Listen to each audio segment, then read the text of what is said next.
Hi friends, welcome to my channel. எங்கள் வீடு பக்கத்தில் ஒரு மாடு கன்று போட்டிருக்குன்னு சொல்லி சீம்பால் கொடுத்தாங்க. அந்த ரெசிபி தான் செய்ய போகிறோம் பாருங்கள். சீம்பால் கொஞ்சோண்டு எடுத்துருக்கேன் ஒரு பாத்திரத்தில்.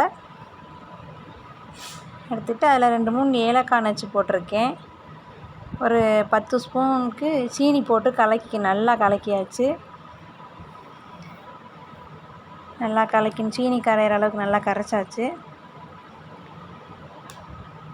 கலக்கின பின்னாடி அடுப்பத்தை வச்சு அதில் ஒரு ஸ்டாண்டு வச்சு அதில் அப்புறம் ஒரு பாத்திரத்தில் ஊற்றி அதுக்குள்ளே வச்சுருக்கோம் பாருங்கள் ஃப்ரெண்ட்ஸ். சீம்பால் ரெசிபி எப்படி இருக்குது நீங்களும் செஞ்சு பாருங்கள். நல்லா கலக்கணும்.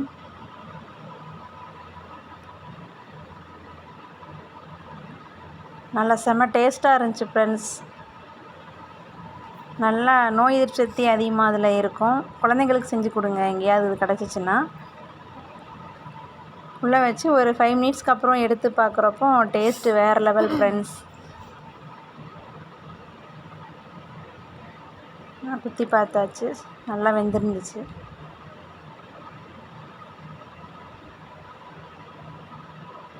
செம்ம டேஸ்ட்.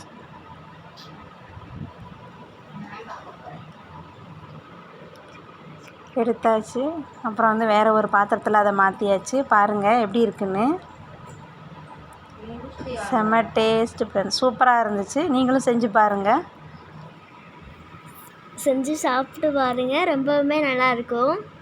எங்கள் அம்மா ஃபஸ்ட் டைம் பண்ணியிருக்காங்க, ரொம்பவுமே நல்லா இருந்துச்சு. நானும் சாப்பிட்டு பார்த்தேன், எனக்கு ரொம்பவுமே பிடிச்சிருந்துச்சு. Bye friends, is you like and subscribe for more.